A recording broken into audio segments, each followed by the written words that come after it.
मात्र 10 सेकंड का वक्त बचा हुआ है। 10, 9, 8, 7, 6, 5, 4, 3, 2, 1 और देखिए अब ये 0 इसके साथ ही लॉन्चिंग जो है वो की जा चुकी है आदित्य L1 की। ये सीधी तस्वीरें मैं आपको दिखा रही हूँ। ग्राउंड जीरो पर मौजूद है और काउंटडाउन ये लॉन्च हो गया है और रॉकेट लॉन्च हो गया है। इस वक्त की सबसे बड़ी तस्वीर, सबसे अहम तस्वीर श्रीहरिकोटा से आदित्य L1 लॉन्च हो चुका है। आप देख सकते हैं Aditya L1 on board plus 15 seconds PSLV-C 57 का सफल उत्थापन और इसके साथ प्रथम भारतीय सौर अंतरिक्ष यान निकल चुका है सूर्य के तेज से विज्ञान को प्रकाश करने। इसके साथ ही एक और तो इग्निशन स्टार्ट हो चुका है और इग्निशन के स्टार्ट होते ही रॉकेट ऊपर जा रहा है। आदित्य L1 को लॉन्च किया जा चुका है, सक्सेसफुली लॉन्च हो चुका है और ऐसे में अब आदित्य L1 पहुंचेगा सूर्य का तापमान के साथ साथ सूर्य की तपिश और चमक दिखाने के लिए। और ये चमक दरअसल होगी देश के उन तमाम वैज्ञानिकों की जो कि कड़ी मेहनत के साथ सालों साल इस प्रोजेक्ट पर लगे हुए हैं और आज आखिरकार वो दिन है जबकि इस रॉकेट को लॉन्च किया गया। PSLV-C 57 रॉकेट से लॉन्च किया गया है आदित्य L1। और जसप्रीत, आदित्य देखिए नाम भी है, सूर्य को दूसरी अगर पर्यायवाची कहें तो आदित्य कहा जा रहा है। और अंकिता, ये नई चेतना की तस्वीरें हैं, ये नई ऊर्जा की तस्वीरें हैं, ये नए भारत की तस्वीरें हैं, ये सूरज के बेहद करीब पहुंचने की तस्वीरें हैं। ये तस्वीरें वैज्ञानिकों के अथक परिश्रम, प्रयास, आत्मसमर्पण, धैर्य की हैं, उत्साह की तस्वीरें हैं। ये 140 करोड़ देशवासियों के सपने की तस्वीरें हैं। मिशन आदित्य L1 लॉन्च हो चुका है, लेकिन जैसा कि हमारे खास मेहमानों का पैनल कह रहा है कि अगला 1 घंटा काफी महत्वपूर्ण हो जाता है। अभी इसमें ये 4 स्टेज रॉकेट है जिसमें 6 स्ट्रैप ऑन मोटर्स हैं। तो जब ये स्टेज 1 में इसकी 4 मोटर्स को ऑन किया जाएगा जिसे थर्स देने के लिए पहला स्टेज जो है तकरीबन 110 सेकंड का है जिसमें कोई 50 किलोमीटर ऊपर चला जाएगा। और जो स्टेज 2 है वो तकरीबन 263 सेकंड टोटल लॉन्च में जाएगी। उस टाइम को ये 110 किलोमीटर ऊपर चला जाएगा और लास्ट में फिर वो जो है तकरीबन 600 सेकंड में कंप्लीट करेगा जिसमें 342 किलोमीटर ऊपर चला जाएगा। और इसकी जो ये 2 मोटर्स हैं वो आगे यूज होंगी, लेकिन 4 जो स्ट्रैप ऑन मोटर्स हैं वो स्टेज 1 में, क्योंकि उस टाइम जो है ग्रेविटी या रेजिस्टेंस सबसे ज्यादा है। ये पेलोड्स लेकर जा रहा है रुचिता जी, 7 पेलोड्स हैं। आप बताएंगी किस किस तरीके से काम करेंगे ये? जी, मैं बताना चाहूँगी कि इस आदित्य L1 में हमने 7 पेलोड लगाए हैं जिसमें से हमारे काफ़ी अहम काम वो हमें बताएंगे। जैसे पहला पेलोड है VELC, जिसे बोलेंगे विजिबल एमिशन लाइट कोरोनोग्राफी। और जो ये काम करेगा वो ये करेगा कि हमारी जो सबसे आउटर मोस्ट लेयर है कोरोना, उसमें जो टेम्परेचर डिफरेंस है जो बिल्कुल मिलियंस ऑफ टेम्परेचर डिफरेंस है। ये तो बताइए, साथ ही ये भी बताइए कि कितनी देर बाद ये पता चल जाएगा कि सफल लॉन्चिंग हो गई है?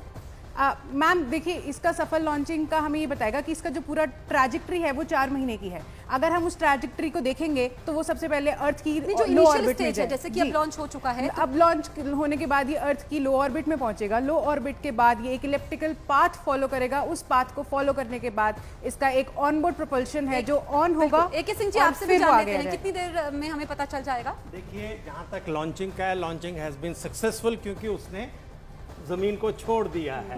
अब इसका जो सेकंड हम कहेंगे, जब ये इसकी चारों स्टेज, मतलब नॉट ऑल 4, मतलब जो लास्ट तक है, जब इसको एक सर्कुलर ऑर्बिट में इसको प्रस्थापित कर देगा, तो मैंने पहले ही बताया वहां पे फिर ये 16 दिन रहेगा और इसको जो सर्कुलर पाथ है इसको एलिप्टिकल बनाया जाएगा और 16 दिन के बाद फिर इसको फिर दोबारा बूस्ट किया जाएगा जो L1 पाथ को लेके और फिर ये L1 पॉइंट की तरफ जाएगा। रुचिता जी, ट्रेजेक्टरी भी इस दौरान चेंज होगी? जी मैम, बिल्कुल। जैसे कि सर बता रहे थे हमें कि ये लो अर्थ ऑर्बिट में रहेगा, फिर इसकी ट्रेजेक्टरी इलिप्टिकल होगी। इलिप्टिकल होने के बाद इसको एक ऑनबोर्ड प्रोपल्शन है, वो ऑन होने के बाद ये अर्थ की जो स्फीयर ऑफ इन्फ्लुएंस जिसे बोलेंगे ग्रेविटी है, वो छोड़कर L1 पॉइंट के हेलो ऑर्बिट तक जाएगा। तो इसकी ट्रेजेक्टरी ऐसे होगी, ये सीधा L1 पॉइंट पे नहीं जाएगा, ये एक पाथ फॉलो करेगा जो कि ये अभी हमने बिल्कुल। तो ये तस्वीरें भी हम दिखा रहे हैं। Mission Aditya L1 successfully launch हो चुका है और एक बेहद खास तस्वीर जो हम देख रहे थे कि एस सोमनाथ जो इस टीम को लीड कर रहे हैं, इसरो के अध्यक्ष है, उन्होंने आंखें बंद की हुई थी। अब देखिए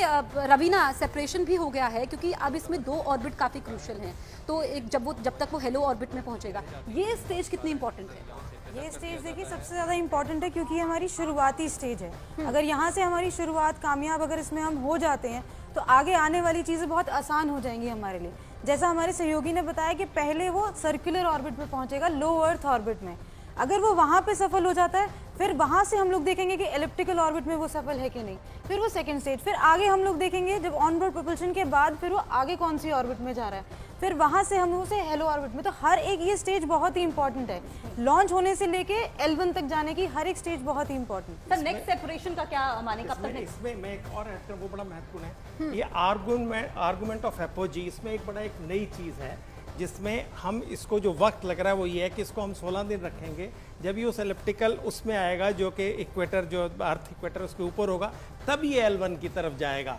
अगर हम उसको अवॉइड करते इस टाइम को, तो हमारे को टाइम विंडो मिलता था अगले जनवरी में, लेकिन इसरो को अभी भेजना था तो इन्होंने इसको भी भेजा है, तो थोड़ा वक्त ज़्यादा लग रहा है इसको उस तो AK सिंह जी, बिल्कुल हम देखिए ये तस्वीरें दिखाते हैं, फिर हम मेहमानों से खास चर्चा करेंगे। अब ये मिशन देखिए, ये वो टीम है जिन्होंने इस मिशन को कामयाब बनाया है। अभी 3 कैमरों के नजरिए से हम आपको तस्वीर दिखा रहे हैं, लेकिन तस्वीरें आप देख रहे हैं। Mission Aditya L1 successfully launch हो चुका है, सूर्य तक पहुंचना है, सूर्य के बेहद करीब पहुंचना है लैग्रेंज पॉइंट पर। और आप देखेंगे कि ये जो तस्वीरें हैं ये इतिहास बनते हुए आप अपनी आंखों के सामने देख रहे हैं। हर हिंदुस्तानी ये तस्वीर देख रहा है क्योंकि विज्ञान के क्षेत्र में भारत का डंका बज रहा है और इतिहास में वैज्ञानिकों के लिए ये तस्वीरें AK सिंह जी संजीवनी साबित होंगी। आप देखिए कि कैसे ये जो रॉकेट है PSLV X, और एक पार्ट ये हो चुका है, 2 सेपरेशन यहाँ पर हुए हैं और ऐसे में ये L1 तक अंकिता पहुंचेगा। बिल्कुल लेकिन सर जिस तरीके से इग्निशन के बाद ये ऊपर जा रहा है, पहला सेपरेशन हो चुका है, पहले सेपरेशन के बाद कितना क्रूशियल हो जाता है हमें दूसरा सेपरेशन देखना, और क्योंकि ये इतनी तेजी के साथ आगे जा रहा है, तो क्या L1 पॉइंट जो कि हमारे साइंटिस्ट ने चूज किया है, is it because of the centrifugal force? नहीं, देखिए जो इसका स्टेज है, हर स्टेज का अपना एक उस स्टेज का एक फ्यूल है, बिकॉज इसमें सॉलिड फ्यूल, 4 स्टेजेस में solid fuel, liquid, solid and liquid. तो पहला स्टेज जो है सॉलिड फ्यूल है, उसको एक है कि it will take the rocket to certain height, और इसकी जो एक स्पीड है वो भी बढ़ रही है, because ultimately it has to attain the escape velocity, क्योंकि इसको अर्थ के गुरुत्वाकर्षण से बाहर जाना है। फिर जैसे ही वो स्टेज 1 सेपरेट होगी और ऑटोमेटिकली स्टेज 2 तो इग्नाइट होती है। है। यही हम आपसे समझना चाह रहे हैं जरा आम भाषा में, जो दर्शक हमारे साथ जुड़े हुए हैं, कितनी स्टेजेस है? आपने बताया इसमें कि 4 स्टेज है। हेलो ऑर्बिट तक पहुंचना है, तो जो वो पहली स्टेज है उसके बाद दूसरी स्टेज कितना टाइम कंप्लीशन में लगेगा? वही मैं बता रहा हूँ, पहली स्टेज तकरीबन 110 सेकंड के बाद सेपरेट होगी और 50 किलोमीटर ऊपर पहुंचा देगी। Twice. At predesignated times Plus and 7 duration. minutes. The multiple start capability of PS4 will be utilized very aptly to achieve the argument of perigee of 346.6 degrees, which is very crucial for this mission. The commencement and duration of PS4 burns enable achieving this orbital parameter. Argument of perigee is the angle that is made by the perigee point from the ascending node at equatorial plane.